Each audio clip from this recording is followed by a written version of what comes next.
Well, so I always, whenever I see you, I always refer to you as Russell Kent Nicholls, and I can't just call you Russell. Like in my head, I'm like Russell Kent Yeah, Nicholls. Is that right? yeah. Kent Nicholls? That is actually my genuine name. Yeah, my genuine birth name. Yeah. I think Yeah, some it's people not. think I'm called Ken, or I don't know, like, or it was just done for SEO purposes. Obviously, that is handy as well. Um, but yeah, you can call me Russell. So Russell at Russell Kent Nicholls as well. Yes, that's me. Yeah, full name. I changed it all a couple of years ago, actually, when I rebranded. So that is me. Wicked, I'm just good me lad. now. Just me. I'm just me too. That's the Yeah, best way. yeah, So yeah, Russell exactly. is a wedding videographer who I have. Well, you do commercial stuff as well, but we'll get onto that. There were no crowds, so I need one now. I don't need one now. I wanna run through a field You just shoot to weddings, feel the wind and in I've been my Yeah, following you for hair. a number of years now. And I wanna as drive followers of through me the know, night 'cause I feel as we like said off going camera, I somewhere. I yeah. always I when people ask me like, oh, who should I follow in the industry, and you're normally at the top of the Yeah. list. Um, Okay, thank you. I'm not very good at taking compliments. Genuinely, so I love seeing what you do on Instagram and your personal branding in particular, which we'll go into and chat about. But I guess the Thank you first very thing much. is to just you're welcome, say well, ask kind of how you got started, how you got into weddings, all that kind of stuff, how weddings came about for you. Yeah, sure. So it wasn't ever something that I planned really. I think I've always been into cameras. I've just ever since I was a kid, I was always playing with cameras, just like making silly films at school in film studies, like taking horrendous photos of my friends at the train station, just generally being a tit. And then when when we were old enough and my friends were getting married, I offered to shoot my friend's wedding video for them as like their wedding present. So yeah, just for a bit of a laugh really, but I took it seriously. They loved it. That was 2013. So looking back at it now, it's dated terribly. If I'm honest Yeah, with you, well, there's that's quite a thinking, long time, isn't it? yeah, it's like 8 years now. So yeah, with the color grading was terrible. It was shaky. It was dark. But then I did another one a year later for my other friend that was getting married, and that was a lot better. So I think I must have enjoyed it in the sense that I wanted to look where I could make improvements, and then it kind of just went Yeah, from there. Really, sort of friends of friends, and just yeah, I just love being able to get stuck into a project, and then the wedding side of it for me, having that connection with people and being able to give them something that's going to make them cry, that they're going to have forever. yeah. And you know, it's a real personal gift, I think. So I Yeah, think, yeah, if you it's a can, unique industry, isn't it? In that it's very definitely, personable. absolutely, yeah. And I think having a strong connection with your clients is really important, like to make sure that sort of managing expectations, and there's so much more to it than just filming the wedding. You Yeah, know, there's like agreed. the stuff before, the stuff after, and a lot of my clients still keep in touch with, like on WhatsApp, just they check in with me, see how I am. So yeah, it's a really nice industry, when it's not illegal. So yeah. We'll gloss over that bit. Yeah. Yeah, it's something that I think because I'm similar minded as followers of the channel know. You know, it's not just about the films; it's about the client experience, the client journey. And I Yeah. think it's something that you do especially well because you don't see a lot of videographers showcasing that side of things. No. But yeah, so how many do you do like number of weddings per year, or has it progressed over time? Yeah, Or definitely. Yeah. So last year, well, I guess a couple of years ago, I was probably doing like 10, and then 25, and then 2020 I was going to do 35, ended up doing 4. So yep, yeah, I didn't really put like a set limit on it. I guess I kind of looked when an inquiry came through, I'd look in my calendar sort of around those dates. And for me, because my gear is quite heavy, it's physically and mentally exhausting shooting a full day. sure, yeah, So I normally need like a couple of days to get over the wedding hangover. Um, so yeah, I just kind of limit myself to a couple of max. Try not to Yeah. do any back to back, because I made that mistake in 2019. I did 3 back to back, and afterwards I was like almost in tears, saying I'm never going to do another wedding ever again. But I think it's quite hard to say no as well. Sometimes you have to really make sure that you set yourself a personal limit and don't just take everything that comes your way. Because when you first start as well, like if somebody has inquired and they like your work, you kind of almost feel mean turning it down, even if you could do it, you know, because you just feel grateful for the opportunity. I'm a sucker for that. Yeah, that's a really good piece of advice, because I still struggle with that now. If if someone flatters me with some nice comment in the inquiry form, I'm like, sure, yeah, I'll do it half price, of course. Yeah, they're so nice. You sound nice. Yeah, yeah, I know. absolutely. I'm such a sucker for that. And the wedding hangover thing's real as well. Although I do quite a lot of back to backs. So I don't know how you do it. I get dehydrated, exhausted. My arm, it's a real thing. My right arm, killer. Yeah, I don't know how you do it.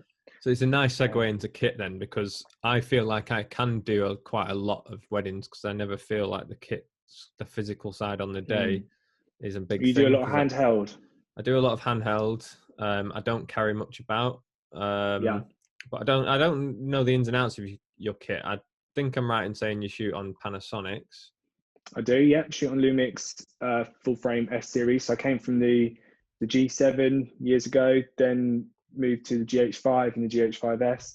Then the sort of natural progression for me from there was their full frame bodies. But I think they're not as popular as they could be, I guess, because I think Sony and Canon are kind of dominating that market. I think generally, especially for photography as well.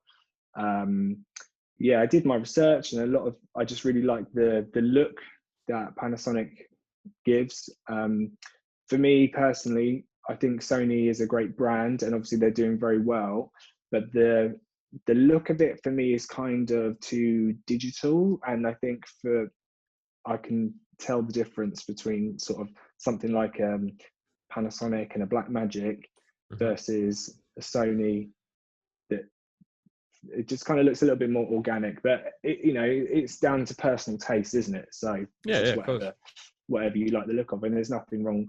At the end of the day, your camera doesn't really define you.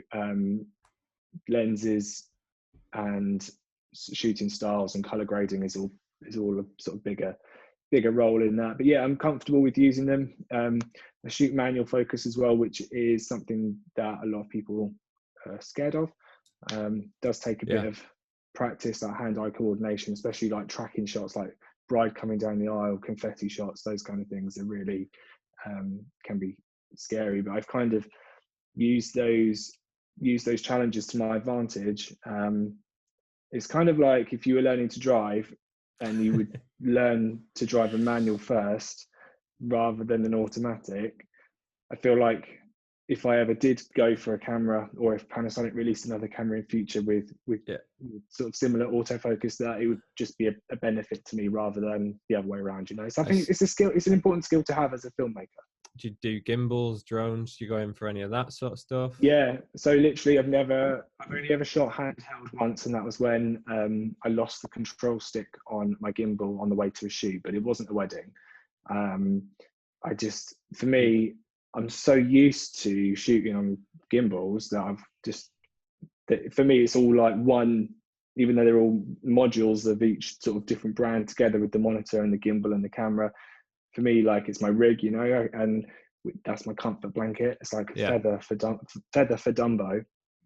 I'm just, as soon as I pick that up and everything's all balanced and working, then then I feel that I can do anything, because I use the Ronin S and the Ronin RS2 now as well. There's a button called Sport Mode where you can sort of replicate handheld shots, but with a bit more smoothness.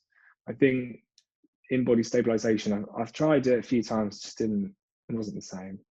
And you're right. My style as well is like quite smooth, parallaxy shots and just like smooth motion. So I've got to stick to that now, really, because that's kind of what brides for 2 years away have booked me for. So. This is the trap you can fall into, yeah, because you show off with a certain style. thing, and yeah, definitely. And I think that's why with the commercial side of stuff, like at the moment I'm doing a couple of music videos, and did one last year as well. I love doing those because it gives me more flexibility in terms of artistic control. Whereas with weddings, generally most couples, they all tend to follow the same sort of pattern, don't they? Even though there's the individual parts of each wedding and styling and venues and all of that, but generally they do follow the same sort of timeline. So that's where like the commercial stuff for me, like really would like to get into some more fashion work, just to be able to add some more of my own ideas into. So monopods as well? Don't own one. No. You just got your rig with your gimbal and just the rig, and then tripod for the ceremony and speeches. That's it. So shoot two angles for those. So generally for like speeches and ceremony, I'd either use wide. It really does depend on the venue, doesn't it? Because you don't always know till you get there what kind of lens you're going to use and where you can be. Well, I do, but I know what you mean. Okay. Yeah. So like I would have one on tripod just recording, and then with the gimbal, then I can sort of get more closer up reactions and that kind of stuff. And then when it comes to delivering those, I edit bits. Yeah. So you would go around during the ceremony speeches with the gimbal, moving in and out and stuff. Yeah, wicked. Sneaking like a ninja, just being really, really quiet and just. Do you get any backlash from priests with that? Oh yeah, all the time. I mean, to be honest with you, church weddings are not my favourite, if I'm being completely honest. I find the priest's attitude sometimes, and I mean this in a very respectful way, that some are very welcoming and some are very anti-photographers and videographers, which are, when we're just there to be doing our job, isn't that helpful when we're trying to deliver the best thing for our clients. So we've all come across it. Yeah, if you get a nice priest, then you're going to have a good day. And use a monitor as well. Yeah, so I use Atomos monitors. So I use the Shinobi, which is just literally a monitor. Then I've got the Ninja 5 as well, which is a recorder. But I bought that because I thought that I was going to be, when Lumix announced that you can shoot RAW, I thought, I'm going to be doing that. And I just can't be bothered with it. I don't need to. I can just shoot SD card, it's fine. But they both do the same thing, just one of them records and the other one doesn't. So I don't do any of that kind of stuff. This is interesting for me. I feel like I'm learning stuff because you obviously, like, you're talking about RAW, you're talking about the monitors, that you're very technical, your stuff with that. I literally just, when you mentioned about lens choices in the ceremony before, I have two lenses, that's all I take. So it's just tough luck if it doesn't work out. I just have to figure it out. But that's a conscious choice because then I'm kind of, you've got to make a decision then. Yeah. There's less decision making, so it's instantaneous. I've just got to do what I can. So, but it's interesting to have the contrast and see it from your side as well. Definitely, I think the main reason why I use the monitors, I can't shoot without a monitor now. I'm so used to it because I live preview the footage with my LUTs overlaid. So then it means I can make accurate custom white balance settings, so that I know exactly pretty much what the final product is going to look like. And also I like to show guests as well. Like if there's a bit of the day that's really emotional or spectacular, like if we get any free time, I'll say like, come and have a quick look at this, and they go, oh. So I just like to be able to see pretty much what it's going to look like. I like that. Clients because like that it's in good interaction with the wedding mucks as well, which kind of mucks you in as part of the day. That's it. I think it's always really important to make a good impression, because you just never know the amount of people that used to be at weddings. Like you just don't know who's there, do you, as a guest that you're going to make a good impression on. So it's always going to be a cousin getting engaged at some point. Exactly, but that's not to say that it's forced. Like I'm not fake. I don't suck up to anybody. I'm just try and remain professional, friendly. And I think the main part of that as well is making sure that my couples feel like they've got a friend at their wedding, you know, so they don't feel stupid when we're posing them for couple portraits. Or if I say, oh, can you do that again for me? Is that all right? Then they don't feel intimidated or shy. So I think that's real key to make sure you're on your sort of the right I get it. with your couple. It is you're just being yourself, but it's the kind of politest, bestest professional version of yourself, as anybody would be at work, really. But we're working for ourselves, and you have to remember that we are our brand, so making an impression is really, really important. Yeah, and it's something that I think we were saying off camera before about kind of getting the confidence to, like, for me it took a while to be confident enough to even speak to the bride and groom on the day. So it's just something you kind of learn and improve on all the time. Yeah, I think biggest tip is, as soon as you arrive in the morning, make friends with all the bridesmaids, because they'll love you and they'll help you.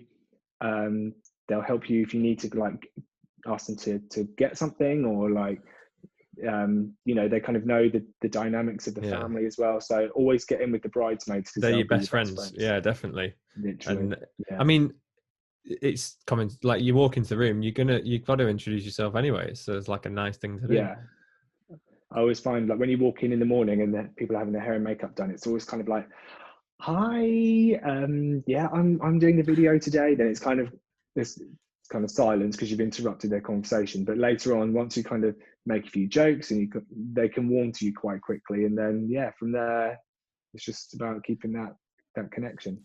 Yeah, and it's just a case of diving in straight away and coming across well, and then you're in then, aren't you? Because like you say, if you don't connect straight away, then you've lost them for the rest of the day, because there's too much going on later on.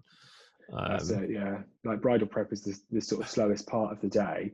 As soon as bride's in her dress and you're off to the church or ceremony, that's it. Boom, just flies by.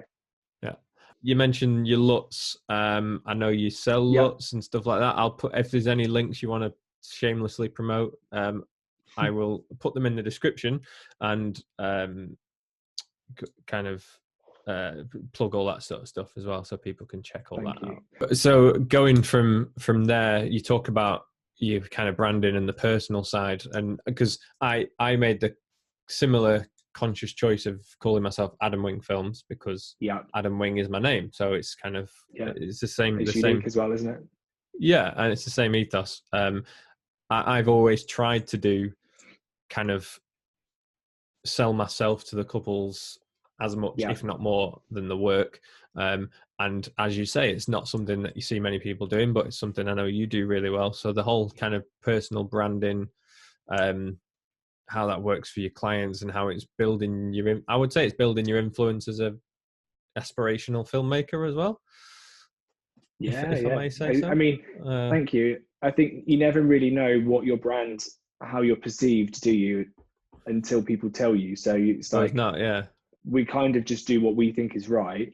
But then when people say, oh, I really like your like, I've had a few people say it recently, and I'm like, well, I haven't really been thinking about it that much. I just kind of do what I feel is the right thing to do, I guess. But I think I do think it's really, really important. I think, like, Instagram for me is such a big platform, and it's free. I don't spend any money on ads anymore. I tried it when I first started. It didn't really work. I think if you were a client, this is what I think. If you were a client and you were looking around on Instagram, there's so many photographers and videographers that can kind of have got a pretty profile, that your Instagram grid is essentially just a gallery of photos. Unless you kind of introduce yourself within there regularly, I think you can get kind of lost in the noise of sort of glamorous looking shots. So I think that's kind of why I decided to break it up with posts about myself.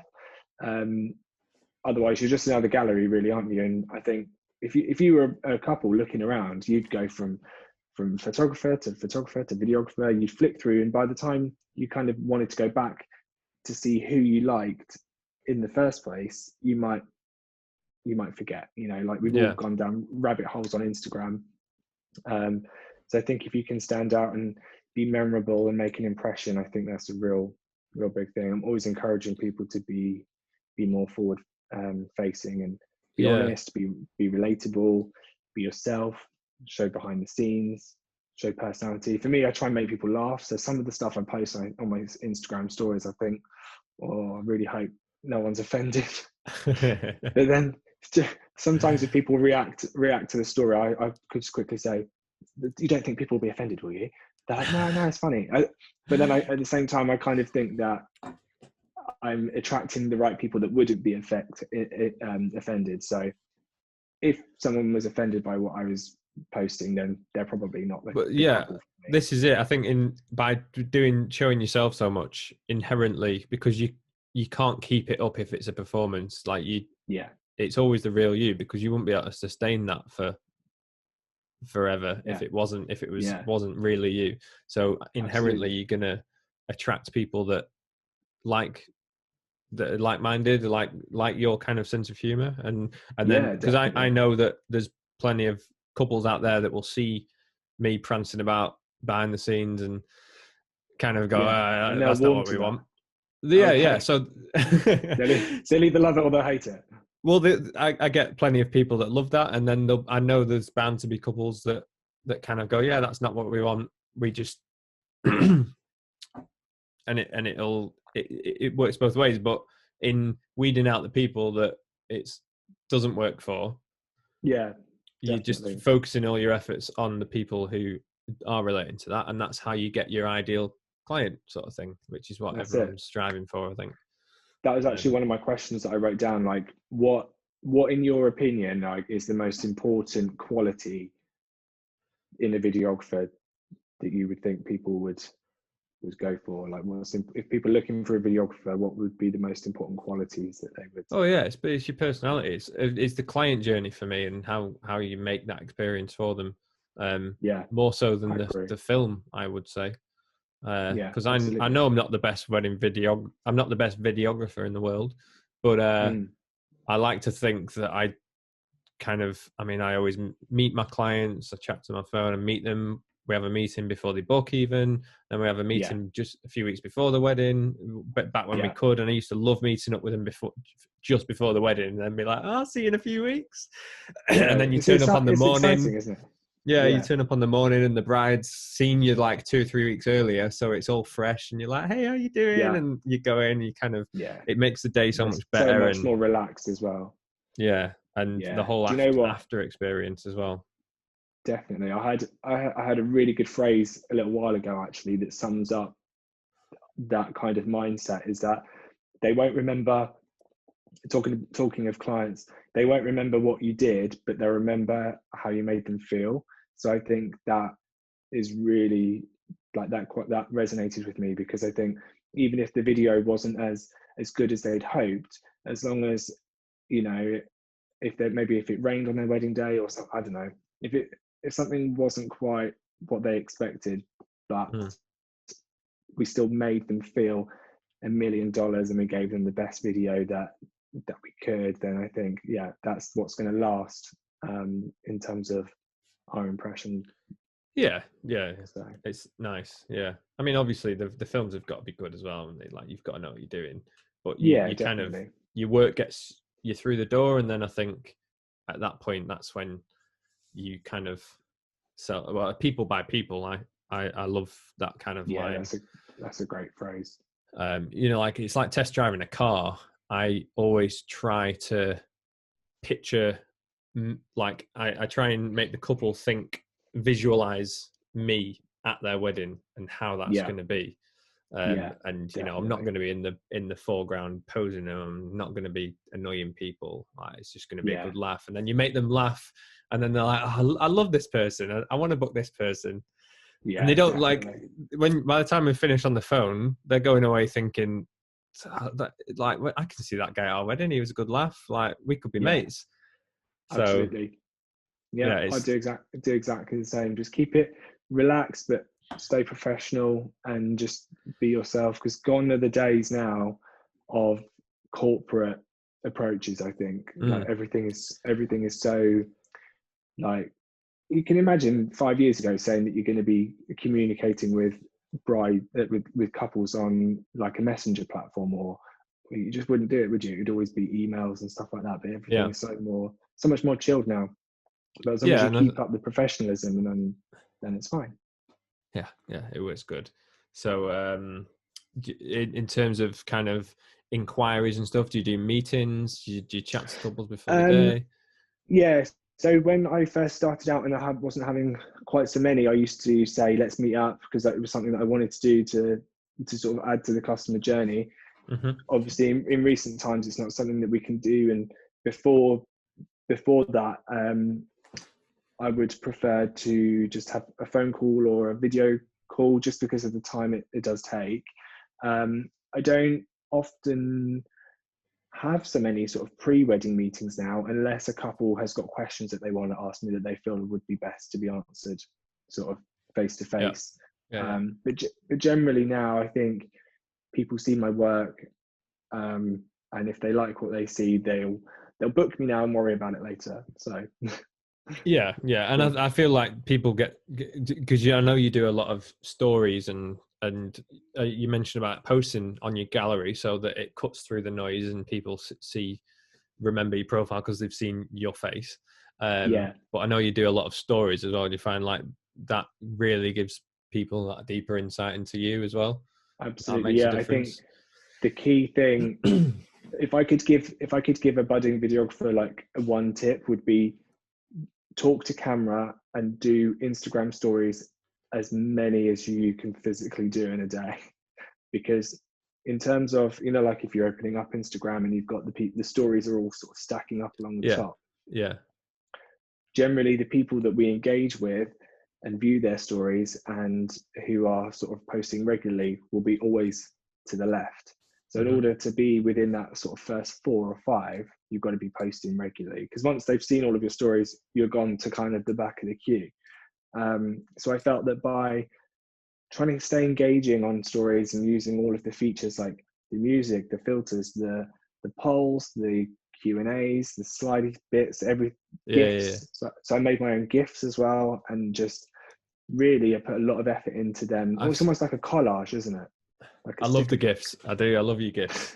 Yeah, I don't know why I did them really. I just thought, I know how to do them. I'm going to do one. And do you know what? It's brilliant. I'd love to do some. I've looked into it, and it's on my list, and I've not worked up the balls yet. But I'd love to do it. I would love to do some as well, because I think that's it's a branding thing, isn't it? Yeah, of course it is. But I think it's good for, in terms of other videographers that follow you. It's kind of a cool. Like I saw that on yours and thought I need to learn how to do that. That's something I took from you. But I think your couples will love that as well. Yeah, I think people do. People probably don't realize that they're me at first until they kind of know who I am, and then they're like, "What the hell? He's got his own gifs of him, like putting wigs on." Yeah, I just did it for a laugh. I think if they make people laugh, then that's great. So no, honestly, and I do preaching to the converted, but I really think that your personality shines through, and for the people that will see that and love it, then you're going to book them all day. I think it's important to not take yourself too seriously, but at the same time be able to deliver a solid professional product. So it's complete opposite ends of the scale there, but as an overall package, be yourself, be confident, which takes time, and just be real, and people will like that. Yeah, I agree. Would you say then that Instagram's probably your best place to show off your 100%? Yeah, there's so many options. You've got reels as a videographer.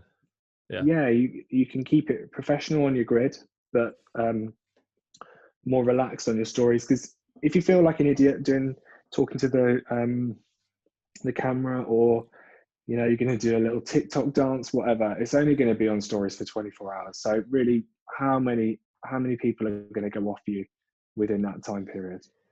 And I think I don't know if we said this on camera or off, but like, you're always going to care more about how you come across than anyone else watching you.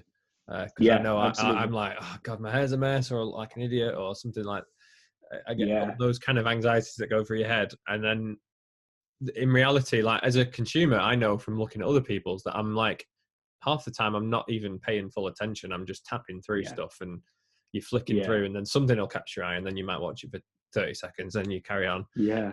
And it just goes Absolutely. straight over your head.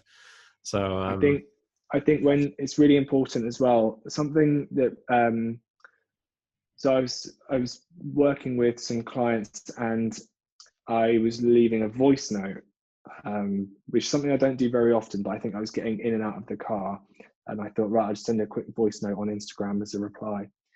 And the guy replied to me and said instantly, he said, "I'm really sorry, but I'm deaf. I can't hear the voice note." And I don't know, it really actually shook me, because I never considered that. So where I'm kind of going with this is that if you're doing Instagram stories, make sure you put captions of what you're going to say, because that's something to bear in mind that I experienced and didn't forget after that. You know, just thought, God, you just don't.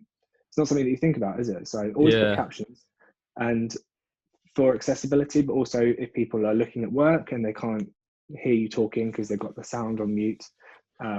People do look on mute. I do it. Yeah, quite a so lot. especially if you're looking in bed or whatever, you can just tap through. But it's weird, isn't it? I watch stuff on mute all the time when I'm in bed, like YouTube videos, without putting the sound on. And then you get halfway through the video and you're like, actually, I wish I'd listened to this. And then you go back to the start.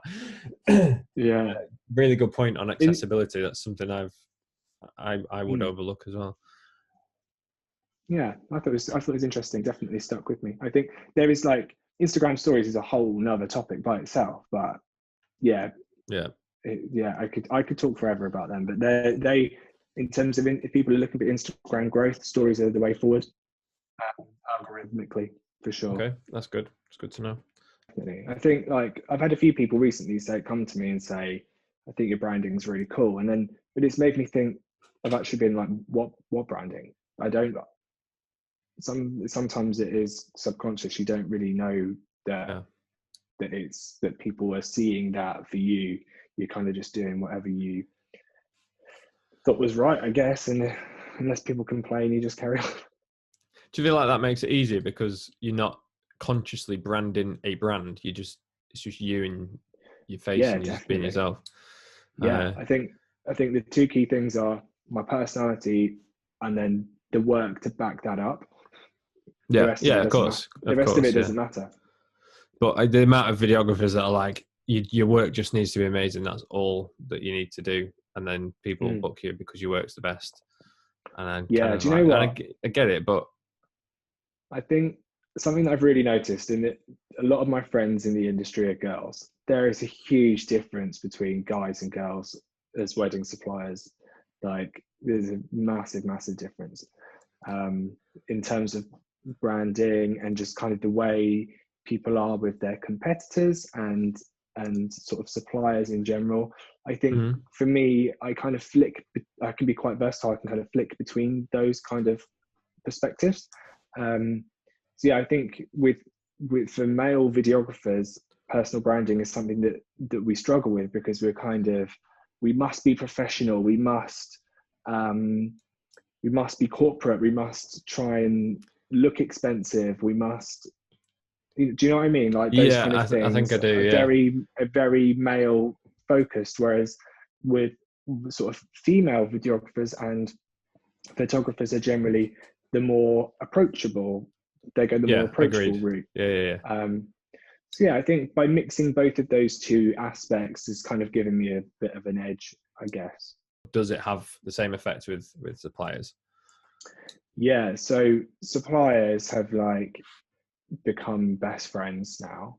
I think when you meet with suppliers, though the wedding industry is very, very varied in terms of styles and quality, price ranges and artistic direction. I think when you meet a supplier, either at a wedding or a shoot, that you can connect with, then that is like, it's gaining a friend, gaining recommendations, and then it can sort of spread like that. So yeah, I think making sure that you're kind and generous to suppliers and leaving, again, leaving a great impression on them, because you never know how many couples that they're going to be talking to as well that could send stuff your way. Yeah, exactly. So, Exactly. yeah. But again, don't be fake. Still be you, and yeah, just help. I think everyone needs to help each other out and just be genuine and friendly. I just quickly wanted to touch on your commercial stuff. So how long have you been doing that? What do you do, etc.? Yeah, kind of sort of the same. After I started weddings, I kind of thought, what else can I do? So I started off doing a lot of kind of promotional videos for small businesses in my town, just kind of like cute little videos as to help boost their business. Then kind of set my sights a little bit higher, sort of bigger companies charging more. And then, from there, really, it's kind of moved into more sort of music video side. So recently I've been really focusing on them, and they're something that I really have got a big passion for. Great. So now, with having a bit more experience with lighting and sort of trends in music videos, I think you can kind of visualize how music videos are made, in terms of sort of matching the lyrics to the visuals, and that's something that I've been really sinking my teeth into. Tomorrow, actually, I've got the day 2 of the music video that I shot at the weekend, and that's up in London. So that actually ties back into the weddings, really, because a lot of wedding videos, obviously the music is such an important part, and essentially my wedding videos are, music videos, but with real people. So I think music videos can be a natural progression for somebody that is interested in weddings, where you're sort of cutting the video on the right beat and letting the lyrics tell the story as well as the visuals too. So I think commercially music videos is definitely something that I'm interested in, and I see them in my future, because I like to channel positive energy and manifest these projects. So I think with a positive attitude and kind of putting yourself in the right places and being noticed by the right people, that you can achieve anything, really. So I'm really looking forward to doing more commercial work. I think it's important not to say yes to every commercial job, because I think unless you are passionate about it, you actually love the product, whether that be the song or the product that a business is selling, you can't necessarily have that emotional connection to it. So even with music videos, if I'm not keen on the artist's stuff, I can't really sort of get have that sort of connection and passion about it as well. So I get you. Yeah.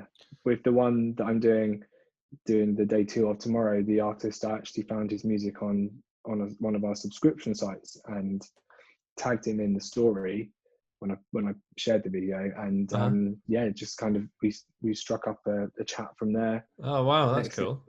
Next thing you know, his mates are asking me to do music videos and stuff, like brilliant across the world. Do you get you're gonna get free like wedding license music? Yeah, I've been given a zip folder of all the tracks. I can do whatever I want with them. So that's nice. Yeah. Well, that's a little hidden benefit, I suppose, isn't it? Yeah, definitely. But with those, like, generally, even though obviously we're doing it to make a living, I think as a passion project, and making sure you enjoy it is the main thing. Totally. If you don't enjoy it, what's the point? I imagine, because you said that the editing's similar to weddings in terms of like editing on the beat and kind of that sort of stuff. But I imagine in terms of the filming and the content that you're getting, you've got complete creative. You're not just following like a wedding day. You can do what you want with it. Yeah. So with the one that I'm doing at the moment, I directed the whole thing. I kind of made notes. I did an Insta story about this as well the other day of my process for music videos. So get the track, listen to it on repeat, and kind of visualize what you feel would work well, like storyline wise and setting wise, with that song, and how it kind of makes you feel. Because as a creative person, a lot of our art is based on how we feel. So yeah, really kind of visualizing what would go along with the track, but also within our creative limits and budgets and things like that, in terms of what's realistic. We haven't got £50,000 to spend on a studio, you know. So yeah, just really good fun. And when I finished editing the first part of this music video already, and I think I've kind of feel like I have exceeded my own personal expectations of what I thought I could do, and that's really I've inspired myself, I guess, that I think what's next? Like, I'm ready. Like, once I've edited a project, I'm like, okay, next, what's next? Like, ready to go. Well, wicked. It's I suppose like it scratches that itch. It's a real passion project, that, isn't it? Although, like you say, you're getting paid for it. It's something that you've got to be in, like, you've got to enjoy to be able to do it properly. Yeah, that's it. Yeah, I think now as well with weddings, kind of in a tricky situation, being able to continue shooting commercially is a great benefit. I was going to say, is it kept you busy this last year? Yeah, absolutely. And when everything started changing, I was a bit worried about shooting, because I was worried about, well, to be honest with you, I was mostly worried about what people might think, in terms of being irresponsible, I guess.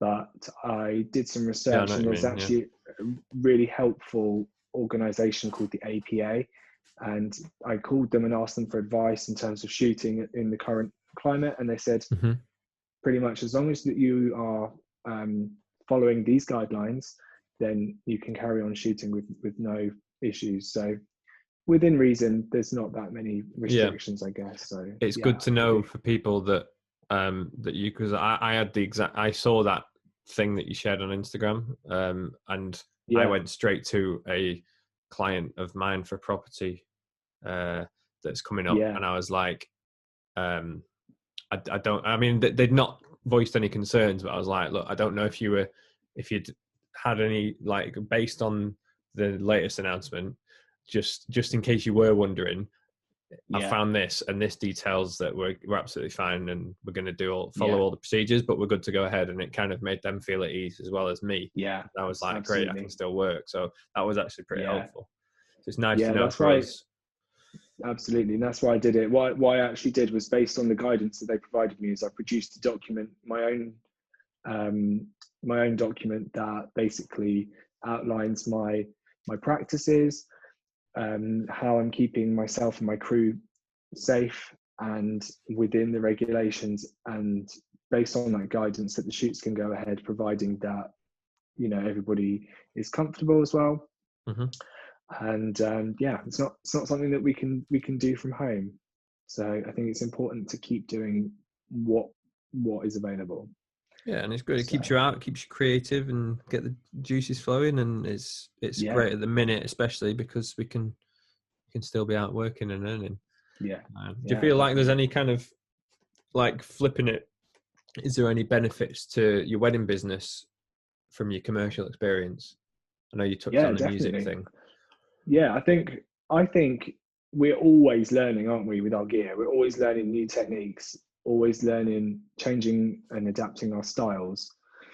So I think the skills are definitely transferable, you know, even just from minor things like lens choice and battery management. Like, you know, every shoot that you do, whether it be a wedding, a commercial property, or a music video, you're gaining experience with your kit and thinking creatively on your feet. So yeah, definitely would agree that the skills are transferable.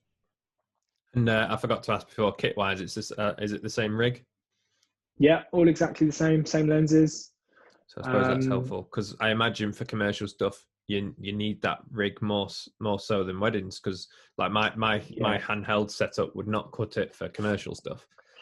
No, I think like with ads and stuff like that, there is a certain style that people favor with the sort of smoother shots, and lighting is something that I'm always learning. Like I didn't even have lights a year ago till I kind of did some research. Well, that's, yeah, they don't have to be expensive. Mine are like budget versions of the bigger brands, and they still do the same job. So I think I've just acquired that kind of gradually, and yeah, I'm learning new techniques all the time.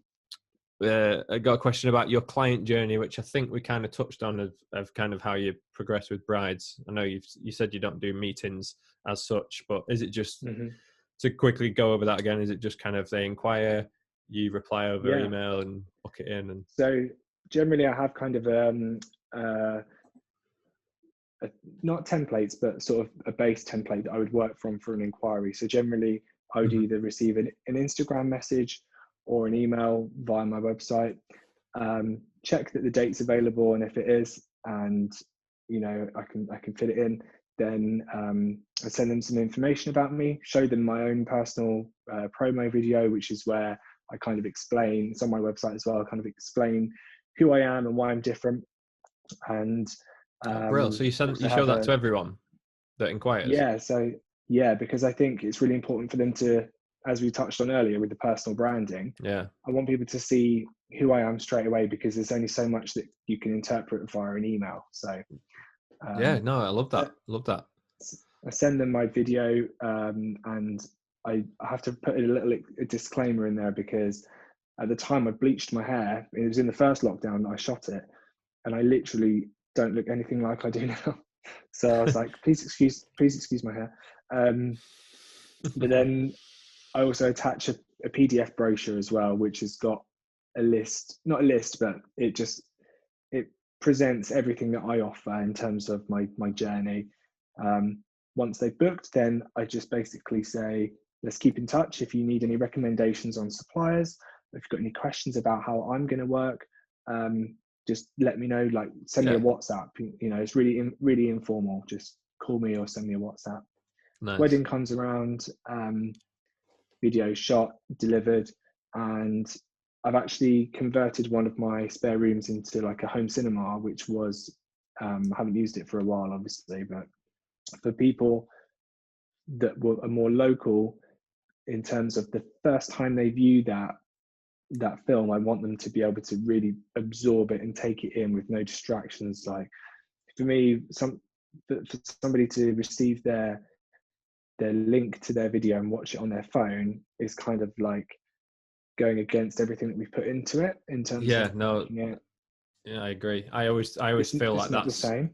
Yeah, I always felt like that's out of our control. So I've just kind of resigned myself to that might be the case, and that might be how they view it, and it's sad, but it's kind of nothing I can do about it. So you've actually cut that out completely by inviting them round to yours. Yeah, so even people that have been sort of more either up north, have obviously before coronavirus, they've actually come and visit friends in Kent and then swung by mine on the way, and then we kind of premiere the video with some Prosecco and popcorn, and then they have their finished box that they take away. They leave my house basically with that, and it's kind of the journey's complete from there. That's brilliant. So do you feel like that goes down well? People like that? Yeah, I think because it's something different that not a lot of people offer, and I think it's definitely is a selling point. Not everybody does it. Not everybody like wants to do it, or they haven't got time, or if they've got children or something, it can be a bit tricky. But I think it's a nice touch that if people want to come and enjoy it for the first time with the sound and the big screen and everything, then it's definitely worth doing.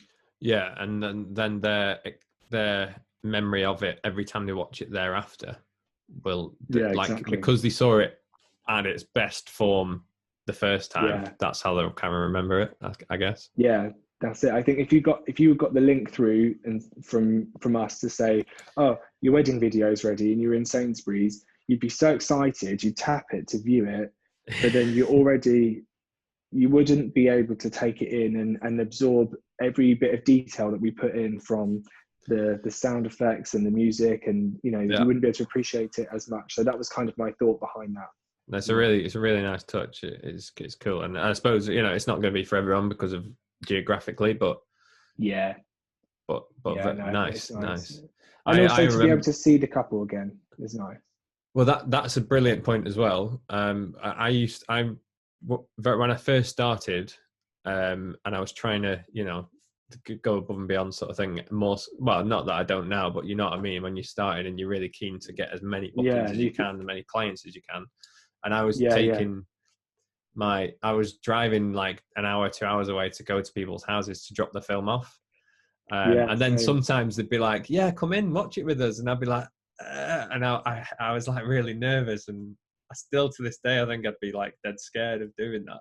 But well, every time I do, I'm normally sat with them watching it, but I don't. Are you watching them it as opposed to watching the video? Because I'm watching the video, like smiling back at the day, but at the same time, because it's dark as well, kind of just checking to see, and there's normally reaction. Tears, and that's what you want. Yeah, because we don't, sometimes if you deliver a digital product, like you're delivering a video and you don't hear back for like immediately, you might be like, there's that tension, isn't there? Of do they hate it? So yeah, it would be pretty awkward if they got up afterwards and were like, that was rubbish. Then I don't think you'd have many people, if any, having that reaction to your films. I'm sure all you couples love it. Touch wood, you'll never get one of those where they go, yeah, nobody will ever come again. That'll be it. I'll be like, no, not doing that. So no, it's good. I really like it. It's a nice touch, and I think you're probably right. I can't imagine there's anyone doing that. Very, very few. No, I'm fortunate that I've got a room that I could dedicate to that, and I know not everybody has and that. There's that as well, yeah. So, but I mean, things like this, the personal branding, the cinema room, it's just easy ways to stand out above the crowd because there is so few people willing to do it. Yeah, definitely. So I love it. Last question. This is a great way to end. Okay. What are your 2021 goals, targets? And I'll add to that, and beyond. But I guess what's your goals for 2021? What's your plans? God, what do I want to do? Do you know what? I've kind of more music videos. I feel like more music videos. Yeah, I mean, last year when I was first kind of talking to White and Reverie, actually, we were talking about doing an Instagram live, and I was like, oh my God, please. And then it never happened. So then last night when me and Caitlin and I jumped on a live with about 50 minutes notice, I think that has actually made my 2021 already. So I think for my clients, really, I want weddings to go back to how they were, for me to be able to jump back in with the parties and everything like that. I agree. Unfortunately, I do like the big ones. Yeah, absolutely. Yeah, I'd like to say something selfish like I want to win an award or something like that, but to be honest, I'd rather just get things back to how they were and making my clients happy. Thank you. That we'll call that a night. Okay, wicked. Well, yeah, thanks you so much for I do feel like I've talked, I know this is the whole point of an interview, that I've talked about myself because you've been asking me, but I could talk the ears off. You do go on a bit. I know. I'm just very passionate.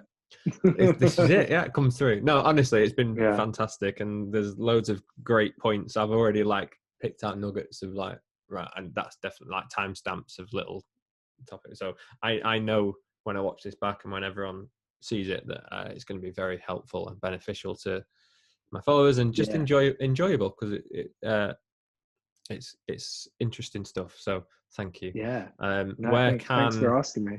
Where can people get hold of you? The best anything place, you want to plug? Yeah, I'm not going to plug my LUTs. I'm not a hard seller. I would rather people, if they like them, they can try them out. But yeah, I think the best way I'm flashing up in neon the link to your LUTs over the top of you saying that. Okay, well, I'm not going to plug my LUTs. Yeah, don't feel obliged, but it's tough times. If you feel like helping me out, then great. Yeah, I think the best place would be to reach out to me on Instagram. I'm always doing something stupid on there. So yeah, Instagram @Russell Kent Nicholls, and see what I'm up to. If there's any comments or anything like that, any questions, then I will be dropping in the comments as usual. But I will pass on if there's any specific. If it's okay, Russell, I'll pass on any questions that people may have, or I'm sure they can just reach out to you on Insta. Absolutely. I'm always willing to help out. I think where people helped me when I was first starting, it really did make a difference. So I think it's really important to give back. Agreed. Wicked. Thanks, mate. Wicked. Yeah, thanks very much. And I will speak to you again soon.